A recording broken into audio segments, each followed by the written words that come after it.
សម្បត្តិមនុស្សល្អកូនជាទីស្រឡាញ់ពេលដែលកូននៅក្នុងសង្គមហើយត្រូវតាក់ទងជាមួយអ្នកដទៃកូនត្រូវរៀបចំរឹកពាល្អនិយាយពាក្យពិរោះព្រមទាំងត្រូវរៀបចំខ្លួនប្រាណសម្លៀកបំពាក់ឲ្យបានល្អផងនេះជាការចាំបាច់ណាស់ព្រោះដើម្បីជាការសម្ដែងបញ្ជាក់ថាកូនជាមនុស្សល្អកាលដែលបានអប់រំបន្ទុំឧបនិស្ស័យមកល្អទើបសម្ដែងអាកប្បកិរិយាចេញមកល្អគេហៅថាមនុស្សដូចនេះថាជាអ្នកមានសម្បត្តិមនុស្សល្អអ្នកមានសម្បត្តិមនុស្សល្អរមែងមានព្រៀបលើមនុស្សដែលខ្វះនៅគុណសម្បត្តិទាំងនេះក្នុងគ្រប់រឿងទាំងអស់ទាំងការនិយមរាប់អានការឲ្យនូវភាពស្និទ្ធស្នាលការឲ្យនូវភាពទុកចិត្តរហូតដល់ប្រគល់ការងារមុខនីតិសំខាន់ឲ្យធ្វើទៀតផងជាដើមសម្បត្តិមនុស្សល្អគឺការសម្ដែងអាកប្បកិរិយាចេញមកគឺថាមានសភាពរៀបរយត្រឹមត្រូវគួរគួយគុណមិនតោះភ្នែកមិនតោះតិចពេញទៅដោយភាពទន់ភ្លន់និងការគោរពកោតក្រែងកូនគួរប្រខាត់នៅសម្បត្តិមនុស្សល្អទុកជាសម្បត្តិប្រចាំខ្លួនមានជាអាបគឺតែងខ្លួនដោយសម្លៀកបំពាក់សមរម្យនឹងវ័យមិនដោះសម្លៀកបំពាក់ក្នុងទីសាធារណៈពាក់អាវត្រឹមត្រូវនៅចំពោះមុខភ្ញៀវ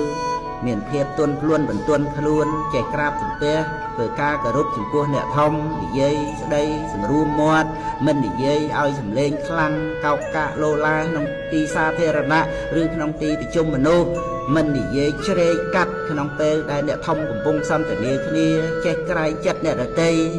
ពេលទទួលទានអាហារក៏សង្រួមមិនវឹបវ៉ាប់ប្រញាប់ដោយខ្លាចអស់ម្ហូបមិននិយាយក្នុងពេលមានអាហារក្នុងមាត់និងក្រោកនិងអង្គុយក៏សង្រួមប្រយ័ត្នត្រួតត្រាមើលដោយសពគ្រប់សម្បត្តិមនុស្សល្អជាហេតុឲ្យមនុស្សយើងមានស្នេហ៍គួរស្រឡាញ់និងជាហេតុឲ្យអ្នកធំស្រឡាញ់អាណិតប្រាថ្នានឹងជួយទំនុកបំរុងក្នុងរឿងផ្សេងសម្បត្តិមនុស្សល្អគឺជាអភិរណៈគ្រឿងប្រដាប់តែងខ្លួនគួរជាទីរីករាយនិងរាប់អានដល់មនុស្សទាំងឡាយគ្រប់ទីកន្លែងគួរស្កក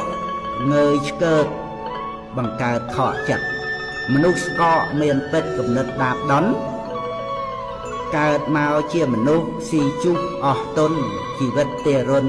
គ្មានគុណតម្លៃមនុស្សយើងផលិតជីវិតខ្លួនឯងរៀបចំតាក់តែងចាត់ចែងរាល់ថ្ងៃប្រាជ្ញសាងជីវិតពិតដូចចរណៃមាសប្រាក់កាឡៃបីដូចមនុស្សខ្លៅប្រាជ្ញសាងជីវិតពិតដូចជាផ្កាយគោចរមិនណាយតម្រង់ទិសដៅឆ្លងកាត់លៀបយោះចិត្តឥតមងសៅតម្រង់ទិសដៅគុណភាពជីវិតពេលស្រឡាញ់ខ្លួនពួនស៊ីឆ្នាំពឹសជីវិតស្មូតត្រឹសរើសកំហាកលិតស្លឹកឈើចាកមេឃជ្រែកខ្យល់វិតបរិតគ្មានគោលដៅពិតជីវិតអន្តពាល